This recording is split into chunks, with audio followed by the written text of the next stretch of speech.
Shalom. Saya lagi, shalom. Nah, saudara-saudara sekalian, tadi pagi saya sudah berkata bahwa setiap ibadah kita bahas satu ayat. Nah, poin pertama tadi sudah selesai. Nah, ini poin kedua. Nah, nanti sore poin ketiga, 4. Makanya setiap kali saya khotbah di Bethlehem, walaupun temanya sama, tapi ayatnya itu berbeda. Teksnya atau perikopnya memang kita baca sama, tapi masing-masing ayat itu akan saya bahas dalam beda-beda sesi. Supaya Anda bisa ikut ibadah kedua, ibadah ketiga. Amin. Jadi beda tadi khotbah pagi dengan khotbah sekarang. Tapi teksnya sama. Amin. Baik, kita baca. Hosea pasal 11 ayat 1 sampai 4. Tadi pagi kami sudah bahas ayat yang pertama. Kita bahas ayat kedua sampai dengan ayat yang ketiga. Karena ini cukup, gak apa-apa agak panjang khotbah di sini hari ini. Di sesi ini gak apa-apa, Bu. Ya, oke. Amin. Lebih baik 1 hari di pelataran Tuhan daripada 1000 hari di tempat golf. Amin. Amin, Pak. Mantan ketua majelis ini. Baik. Hosea pasal 11 ayat 1 sampai 4 kita baca. Kasih Tuhan mengalahkan kedegilan orang Israel. Ketika Israel masih muda kukasihi dia. Dan dari Mesir kupanggil anakku itu. Jemaat Tuhan. Ayat 2.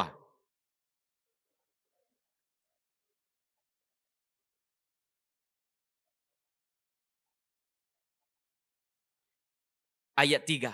Padahal akulah yang mengajar Efraim berjalan dan mengangkat mereka di tanganku.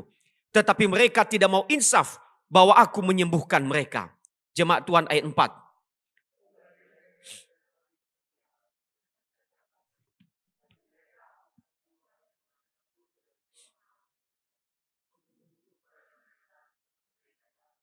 Amin. Tolong slide-nya next. Next. Sudah tadi pagi. Nah, kita main di sini. Saudara-saudara sekalian, apa hati seorang ayah dalam perspektif kita Hosea yang kedua, yaitu hati yang tidak menyerah. Ayat yang kedua, saya sudah jelaskan tadi apa artinya memanggil. Dalam bahasa Ibrani-nya memanggil yaitu chara. Chara itu adalah Tuhan panggil secara khusus, istimewa, diistimewakan luar biasa. Orang Israel dipanggil di tanah Mesir. Saya sudah katakan tadi apa falsafah Mesir. Apa filosofi Mesir tentang kehidupan, tentang manusia. Tuhan panggil itu. Di Mesir mereka adalah budak, tidak berguna. Tapi Tuhan katakan. Saya lagi, supaya mantap. Tapi Tuhan katakan, aku panggil engkau secara khusus. Ku istimewakan tamu yang paling istimewa. Ditempatkan di tempat yang paling terhormat. Itulah hati ayah yang pertama, yaitu hati yang memanggil. Saudara-saudara sekalian, kita lanjut. Sudah diistimewakan. Sudah dibuat berharga. Tetapi Alkitab di ayat 2 berkata, makin kupanggil mereka, makin pergi mereka di hadapanku. Saudara-saudara sekalian, apa maksudnya ini? Saudara-saudara sekalian, arti dari teks ini yaitu proses menjauh. Jadi ketika Tuhan panggil, sini kamu. Mereka bukannya datang, Pak. Mereka tambah menjauh. Begitulah terjemahan bahasa Ibraninya. Kalau aku panggil yang pemain bass tadi, sini dulu kok. Kan ini paling ganteng ini pemain bass kita hari ini. Ini kan tadi malam ini pemuda juga masuk, kaum bapak juga masuk, Pak Sutri juga masuk. Masuk dia semua. Kan begitu ya. Lansia aja gak masuk. Kan, semakin dipanggil sini, dia datang. Itu memanggil datang. Kutempatkan secara eksklusif. Tapi di ayat 2 itu beda, Pak. Dipanggil Tuhan secara eksklusif. Sini dulu kok. Dia semakin jauh. Saudara, inilah hati ayah. Kadang-kadang kita ya punya anak bandelnya luar biasa. Semakin ditegur semakin menjauh. Dalam teks ini orang Israel berkata. Di dalam teks ini dia katakan Tuhan berkata. Bahwa mereka semakin saya panggil. Mereka jauh. Bukannya datang kepada aku. Tapi datang kepada Baal. Saudara tahu Baal dalam konteks itu? Baal itu enak Pak dalam penyembahannya Pak. Datang di kuil Baal Pak. Yang pertama itu Pak ada hubungan seksual. Nah itu menarik ini. Tapi Baal masa kini bukan itu Pak. Baal masa kini saya baca artikel. Ada pendeta yang mengatakan Baal masa kini itu adalah judi online. Nggak ada di sini yang judi online. Yang istri-istri cubit paha suaminya. Dengar itu Pak. Aku kasih tahu ya. 2 tahun yang lalu saya diundang KKR Natal di Pekanbaru. Ramai sekali. Kalau ada 5.000. Waktu KKR Natal ini ada drama Pak. Drama dan ada yang bawa salib. Bawa salib. Saya bilang ini yang bawa salib ini rohani ini. Ini paling dekat dengan Tuhan ini. Buktinya bawa salib. Selesai KKR saya sudah capek. Ini jam 11 malam. Kemudian banyak yang datang konseling didoakan. Dia datang yang bawa salib tadi. Dia katakan sama saya. Pak Pendeta kebetulan dari kampung saya. Pak Pendeta boleh enggak doakan saya. Saya jujur dong saya capek.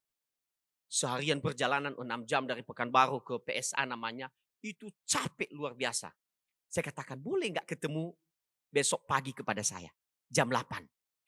Dia katakan oke, jam 8 pagi saya tunggu enggak datang.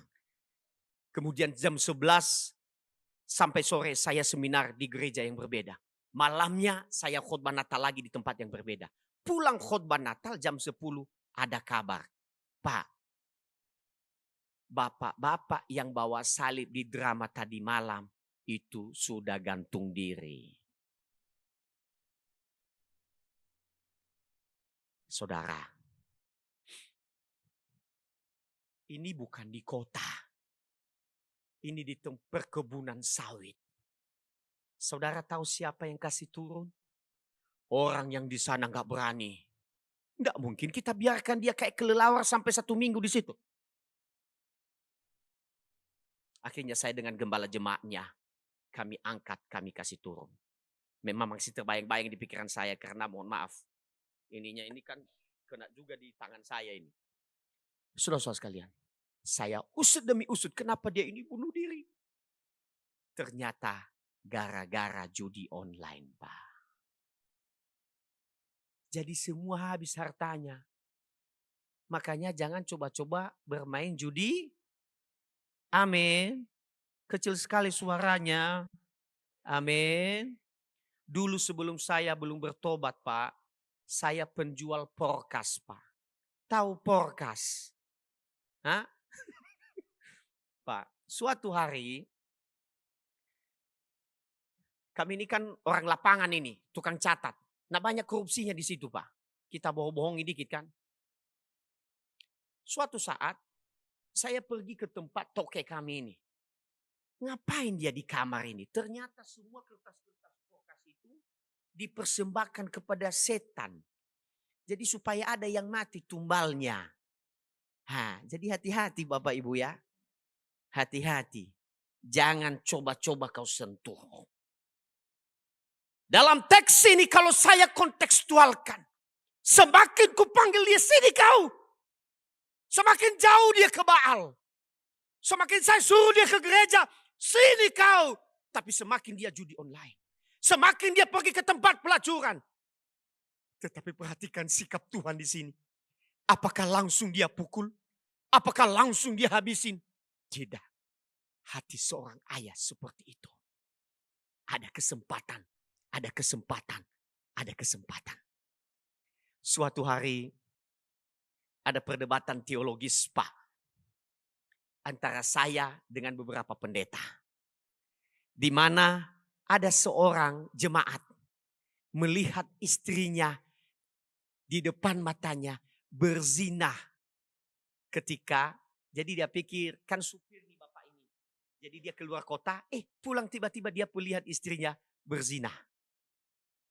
Pendeta lain berkata, ceraikan. Hanya saya yang bilang, Tuhan gak pernah bilang ceraikan. Tapi ini berzina. Saya katakan, di dalam Alkitab, kata Alkitab tidak boleh ada perceraian kecuali mati. Saudara-saudara sekalian, seharusnya ada kesempatan. Hati seorang ayah dalam teks ini, hati yang tidak mau menyerah. Walaupun dia semakin jauh, aku selalu memberikan kesempatan mencari dia dan sebagainya. Itulah hati yang pertama. Yang kedua, yang tadi pagi ini hati yang kedua. Bapak-bapak yang ada di sini, hari ayah, hati ini harus menjadi bagian hidup kita. Amin. Pak, tapi bandel sekali anakku ini, Pak. Pak, anakku ini kurang ajar sekali, Pak. Dalam teks ini Tuhan juga melakukan itu. Dia melihat, tapi dia tidak pernah menyerah. Dia panggil terus-menerus. Dia berikan tempat, dia berikan kesempatan terus-menerus. Saudara-saudara sekalian, di abad pertengahan ada seorang yang bernama Agustinus dari Hippo. Seorang yang sangat bandel luar biasa. Agustinus dari Hippo ini nantinya terkenal adalah seorang hamba Tuhan yang dipakai oleh Tuhan untuk meletakkan fondasi teologi di gereja Katolik dan seterusnya di gereja Protestan masa kini. Saudara kalian, kalau saya mau ceritakan bahwa Agustinus dari Hippo adalah orang yang tidak takut Tuhan sama sekali. Dia bandel luar biasa.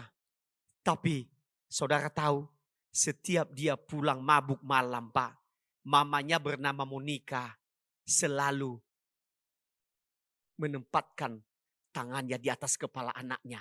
Dan dia mendoakan anaknya ini akan bertobat. Para ayah, mungkin ada anakmu yang jauh dari Tuhan. Pakai tanganmu itu untuk mendoakan kepalanya. Bukan untuk ditempeleng kepalanya. Amin. Kasih kesempatan. Akhirnya apa yang terjadi? Agustinus dari Hippo, sejarah mencatat bahwa dia adalah hamba Tuhan yang terkenal luar biasa. Dan dipakai Tuhan. Dia yang meletakkan dasar fondasi teologi Kristen masa kini. Saudara-saudara sekalian, itulah yang ayatnya yang kedua yang kita bahas. Kita lanjut ayat yang ketiga. Ayatnya yang ketiga, yaitu dia berkata begini. Padahal akulah yang mengajar Efraim berjalan. Pelan-pelan saya akan membahas ini. Saudara, perhatikan ayat yang ketiga. Berjalan di sini ditulis dalam bahasa Ibraninya sebenarnya ragal. Berjalan ini Bapak Ibu Saudaranya memiliki beberapa arti. Arti yang pertama, melatih berjalan. Saya menguraikan definisinya dulu. Melatih berjalan, kemudian membimbing langkah demi langkah. Saya punya anak, namanya Dev. Ini anak saya yang pertama, Dom, kelas 6 SD. Kemudian kelas 4. Kemudian yang paling kecil Dev namanya TK. Kemudian waktu dia kecil, dia mau naik. Saya melatih dia memegang tangannya. Nah itu ragal Pak. Saya katakan kepada dia, nak, duluan kanan. Kiri, ku pegang. Kulatih tiap hari. Kulatih tiap saat. Nah itulah ragal. Maka Bapak Ibu Saudara, ayat yang ketiga, hati seorang ayah itu membimbing Pak. Makanya ayah itu jadi contoh di tengah-tengah keluarga. Amin para ayah. Kecil sekali suaranya. Saya ulang. Ayah jadi contoh di tengah-tengah keluarga. Amin para ayah. Contohnya bagaimana? Mengajar.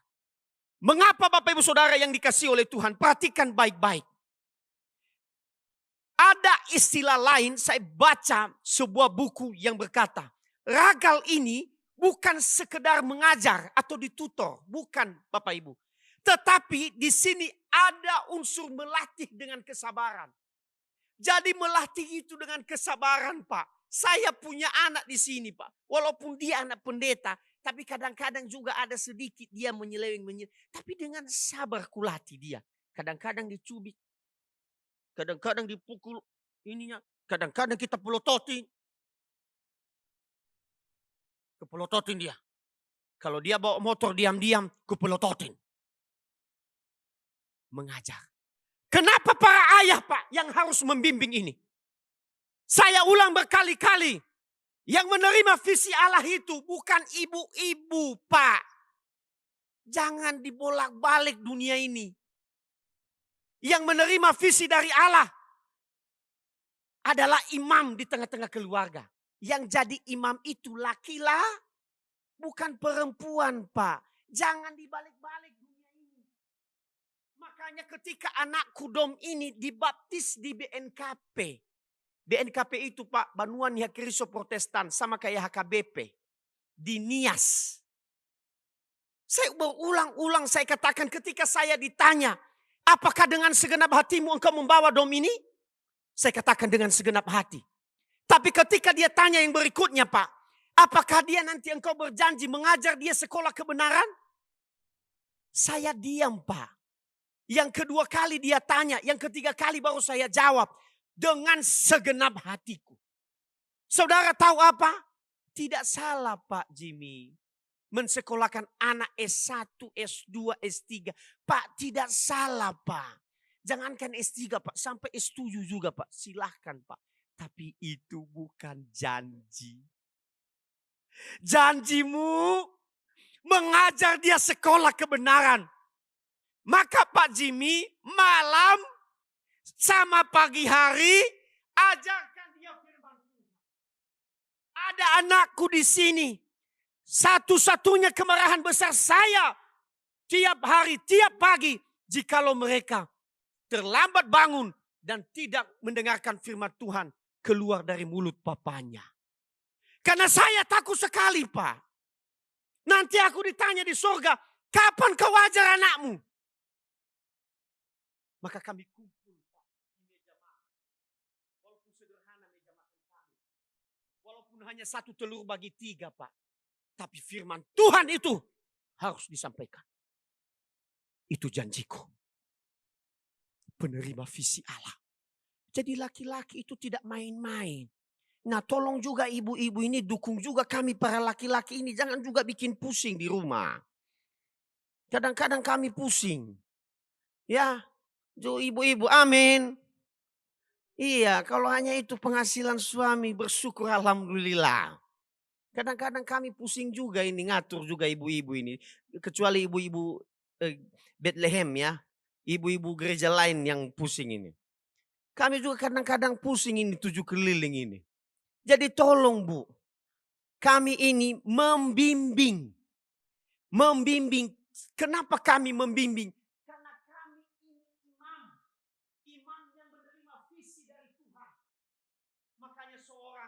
Imam itu adalah pendoa syafaat. Saya lihat bapak-bapak ini semua dari wajahnya pendoa syafaat semua. Amin. Didoakan Pak istrinya Pak Jimmy. Lihat istrinya dulu Pak. Didoakan Pak. Jadi Pak Jimmy pegang kepala istrinya. Doanya begini. Tuhan memberkati engkau dan melindungi engkau. Tuhan menyinari engkau dengan wajahnya. Jadi itu bukan berkat dari pendeta Pak. Itu punya Bapak. Karena Bapak pendeta di rumah. Amin. Jadi sering-sering pegang kepala istri Pak. Cuman Bu jangan langsung. Ibu bilang ini kayaknya ada maksud jahat ini. Jangan begitu Bu. Jangan. Tolong. Ya. Jadi kalau Pak Jimmy pegang langsung pura-pura lemas Bu. Kenapa? Tuhan sedang memberkati. Itu tugas kita Pak. Membimbing. Hati seorang ayah. Membimbing. Dalam teks ini Tuhan berkata. Aku mengajar. Aku membimbing. Aku memberkati Efraim berjalan. Pelan-pelan Tuhan ajar mereka. Saudara-saudara sekalian yang dikasihi oleh Tuhan. Tentu tidak gampang ini kita lakukan. Tugas ayah itu berat Pak. Tidak gampang. Tidak seperti membalikkan telapak tangan. Kemudian di ayat di teks berikutnya dia berkata. Dan mengangkat mereka. Masih ayat ketiga. Kata mengangkat di sana ini persis seperti gambar ini. Hati yang ketiga itu adalah hati yang mengangkat.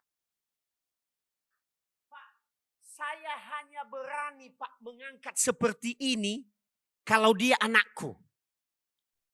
Apakah saya berani mengangkat pembantuku seperti ini? Berani Pak Jimmy mengangkat Ayu Palembang seperti ini? Kemudian ada Ayu. Ini Ayunya 18 tahun. 20 tahun. Kemudian Pak Jimmy angkat tangan. Gak bisa Pak. Ini hanya terjadi antara aku dengan anakku. Tak mungkin aku menggendong istri orang lain Pak. Ya boleh juga Pak. Istri kita digendong begini. Cuman jangan lebih berat dari badan kita. Sakit pinggang kita. Ya. Kalau istri kita ya misalnya berat badan kita 70. Istri 40. Boleh Pak kita gendong Pak. Ya. Dari gereja ini Pak. Sampai GKY sana kita gendong Pak. Kita proklamasikan ini istri. Ada yang berani itu. Hah? Mengangkat istri. Tapi perhatikan. Tapi kalau dia memang udah seperti mimbar gereja HKBP. Jangan juga capek pinggang Pak. Asam urat kita kambuh. Tapi perhatikan, kata di sini ayat 3, teks ini berkata, mengangkat mereka dengan tanganku. Tangan Tuhan sendiri. Kita bawa dalam hidup kita. Berarti seorang ayah, hati seorang ayah itu adalah hati yang mengangkat Pak. Lama sekali aku renungkan. Apa maksudnya ini mengangkat? Pak, kemudian aku baca buku. Ada tafsiran yang menarik bahwa dia katakan mengangkat di sini adalah ayah itu pekerja keras. Saudara sekalian yang dikasihi oleh Tuhan, bulan Desember yang lalu saya khotbah di Pulau Nias khususnya di Kabupaten Nias Selatan, Natal Oikumene. Setelah selesai Natal, ada ibu-ibu yang datang untuk didoakan. Banyak sekali anaknya Pak. 1, 2, 1 digendong. 5 anaknya Pak. Saya lihat ibu-ibu ini mantap juga ini bekerja keras ini. Saya tanya sama dia, kenapa Bu? Doakan saya dulu Pak Pendeta. Kenapa? Soal suamiku. Ketika dia katakan soal suamiku, meneteskan air mata. Saya tanya, suamimu kenapa? Jadi ibu ini, dia ini pekerjaannya nyadap karet. Tahu nyadap karet ya? Nah, kalau konteks nyadap karet di Nias Pak, itu bukan nyadap karet yang karetnya itu seperti yang di sini, rapi, kemudian banyak getahnya. Kalau ini enggak Pak, itu karet hutan, jadi sembarang saja dia tumbuh. Itu yang dia, itu kerjanya. Jadi, setiap Sabtu dia jualan, suaminya ini pemabuk.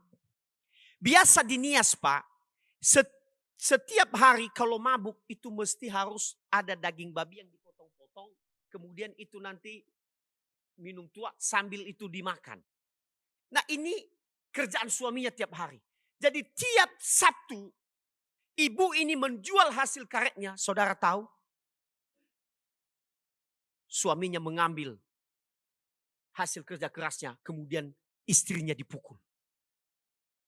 Dia katakan, Pak Pendeta, aku tidak sanggup lagi. Saudara yang dikasihi oleh Tuhan. Dalam Alkitab ada 2 tugas suami. Saudara, dalam Alkitab ada 2 tugas rumah tangga. Yang pertama adalah membangun kerohanian keluarga. Dan yang kedua, membangun ekonomi keluarga. Amin. Kata mengangkat.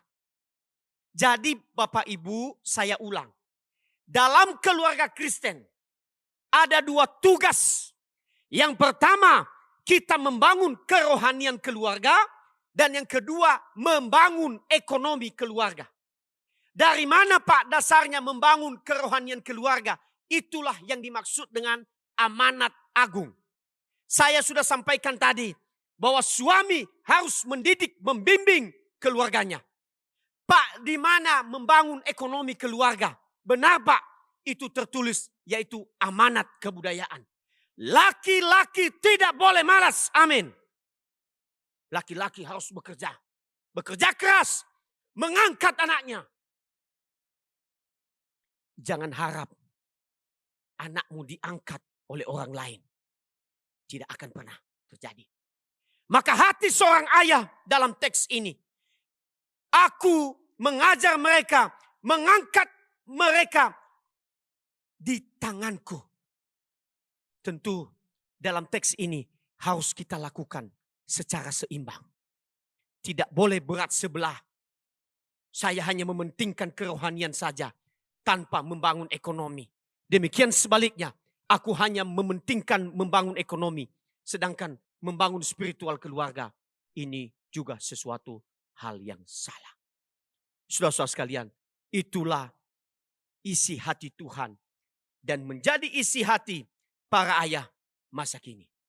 Saudara-saudara sekalian, di ayatnya yang keempat, aku bahas sampai 4.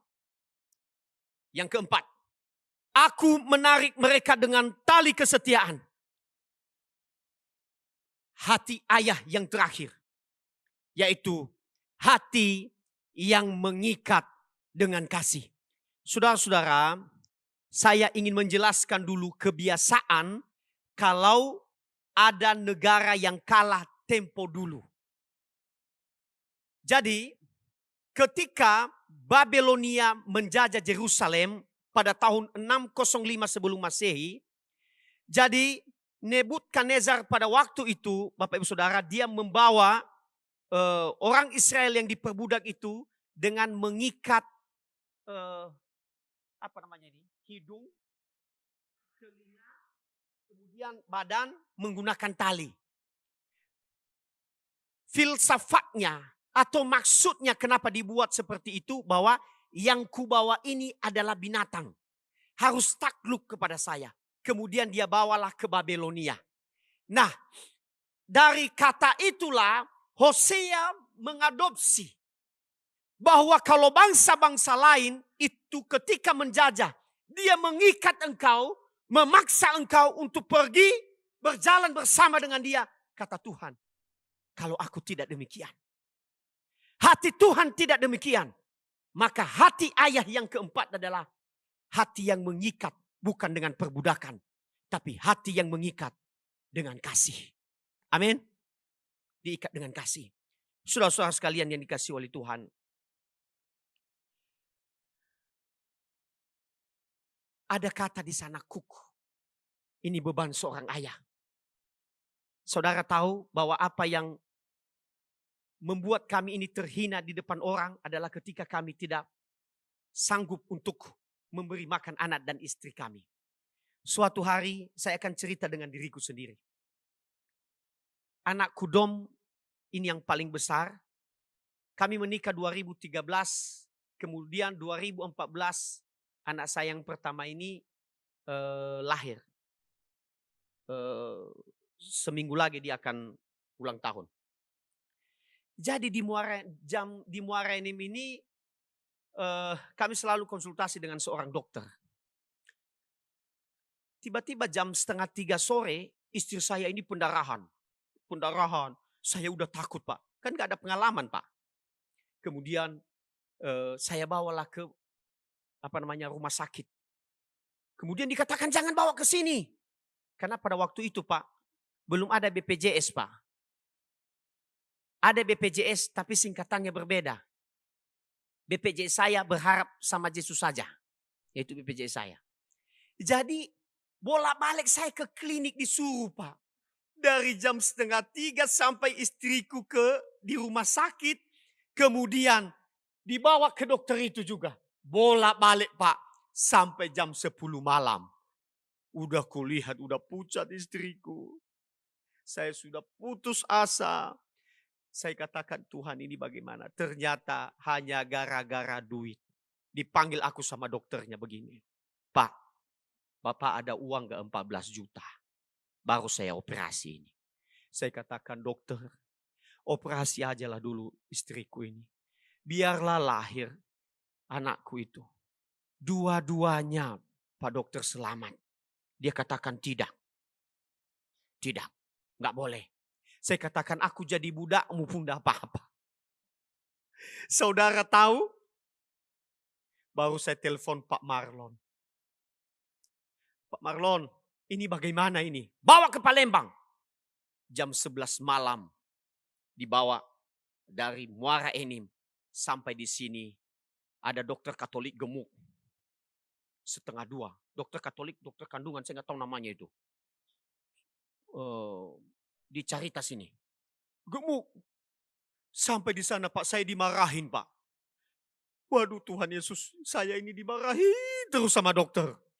Di Muara ini dimarahin, di sini dimarahin. Kemudian dia katakan, pilih ibu anak. Langsung saya katakan, Tuhan, ibu anak saya pilih selamat. Dok. Sampai jam 3 subuh saya lihat anakku ini keluar. Mohon maaf, memang tidak langsung saya sambut. Yang saya lihat mana istriku. Itu yang utama. Kemudian aku masuk, istrinya selamat. Baru saya ke anak saya. Bapak Ibu Saudara, kami pulang ke Tanjung Enim. Gak apa-apa aku cerita lah ya, supaya kau mengerti apa yang dimaksud dengan mengikat dengan kasih. Saudara, kami gak ada uang Pak. Jadi istri saya waktu pulang itu, istri saya bilang sama saya begini, Pak, gak ada beras kita. Gak apa-apa. Tapi anak saya menangis ini. Jadi susunya waktu itu yang SGM apalah itu, yang merah itu. Saudara tahu apa yang saya buat Pak? Ngojek saya Pak. Ngojek. Aku pergi ngojek. Dibuat malu aku sama Tuhan. Yang ku dapat Pak, itu sedikit sekali. Saya hanya dapat berapa itu uang ojek itu 23.000. Enggak sampailah aku beli untuk susunya. Saya terdiam, Tuhan ini bagaimana? Pak Marlon datang. Papa Dom, ada berkat untukmu. Saya ingat Pak, 150.000. Lompat saya Pak. Saya beli beras, saya beli susunya. Saudara tahu tidak? Kami ini bapak-bapak berbuat apapun untuk kebaikan keluarga kami. Jangankan itu, mau ngojek pun sikat. Karena saudara tahu lebih perih hati ini melihat suara tangisan anak itu daripada suara kami malu demi ngojek. Dan saya bukan tukang peminta-minta Pak. Walaupun di depan saya Pak Marlon, kan ini rumah saya, di atas rumah dia sebenarnya. Saya bisa katakan, oi Pendeta Marlon, kasih uang dulu. Enggak Pak, gengsi ini Pak. Begini-begini Pak, yang mirip Afgan ini Pak. Enggak mau meminta bos. Saudara-saudara sekalian yang dikasih oleh Tuhan. Inilah hati yang mengikat dengan kasih. Itulah hati seorang ayah. Hati seorang ayah. Berbuat apapun. Saya pikir masing-masing ayah punya pengalaman yang berbeda. Tapi itulah pengalaman. Makanya saya setiap kali kulihat rumah sakit itu, memang hati saya perih sampai sekarang. Bukan saya dendam, gak ada dendam. Tapi kulihat, aduh Tuhan, anakku. Udah kuceritakan sama dia berulang-ulang. Saya katakan kepada dia nanti, karena dia terpanggil jadi hamba Tuhan. Kalau kau jadi hamba Tuhan nanti, kau harus menolong orang banyak. Jangan nasibnya sama seperti bapakmu waktu itu. Karena putus asa. Tapi harus dilakukan dengan seimbang. Amin. Kita tonton video ini.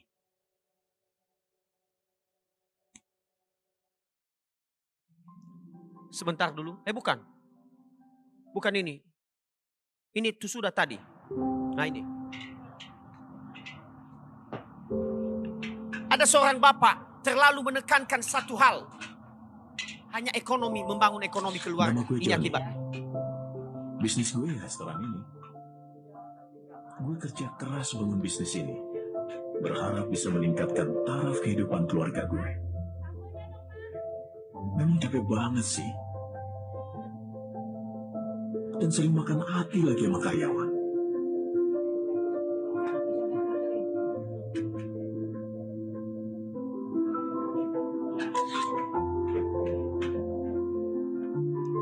Tapi seiring waktu, taraf kehidupan keluarga gue memang menjadi lebih baik.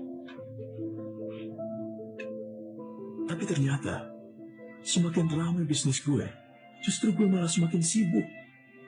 Seperti tidak punya kehidupan. Semuanya tersedot sama bisnis gue. Sehingga rasanya hampir tidak punya waktu buat keluarga gue. Pak, aku ikut pentas drama di sekolah loh. Apa datangnya? Papa pengen sekali datang. Tapi Papa kan bisa. Siapa yang masak kue tiaw? Hah? Siapa yang ngawasi karyawan? Dan yang ngatur uang dikasih? Tapi aku maunya papa datang. Tapi Papa nggak bisa ninggalin restoran. Hah? Papa janji deh, ya. Tahun depan, Papa pasti datang. Ya? Ya, sebentar. Udah, ganti mobil nak.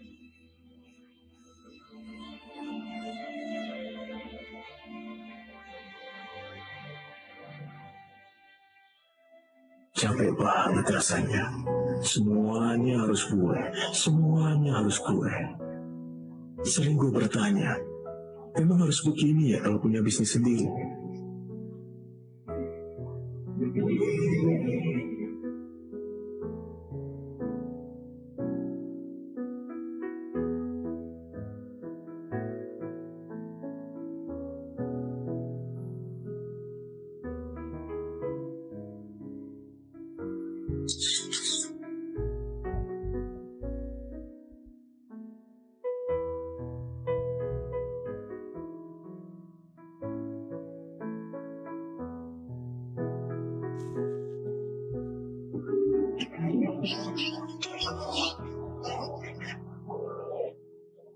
Ya, halo, ya.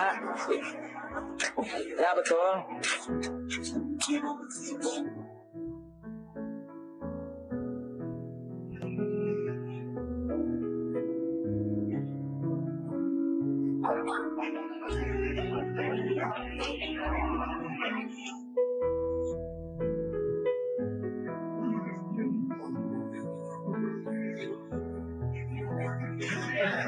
Kemarin kita kan anak bapak dan ibu mengalami overdosis dan sudah tidak bisa pertolongan. Maaf.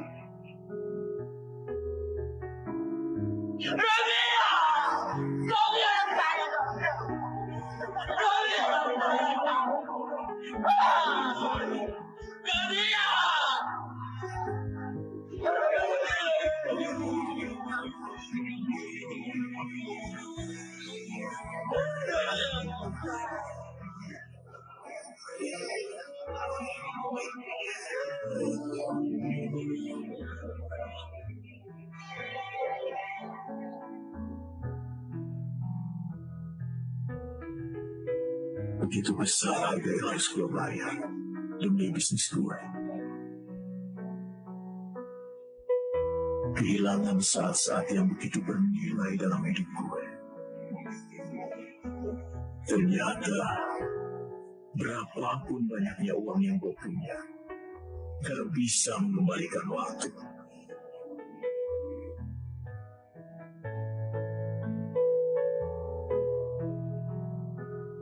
Ini bukan hidup yang gue mau. Oke. Saudara sekalian, saya sudah sampaikan dari tadi bahwa ada keseimbangan yang Tuhan mau dalam hidup kita. Seorang ayah itu bertanggung jawab membimbing anaknya untuk mengenal Tuhan sungguh-sungguh.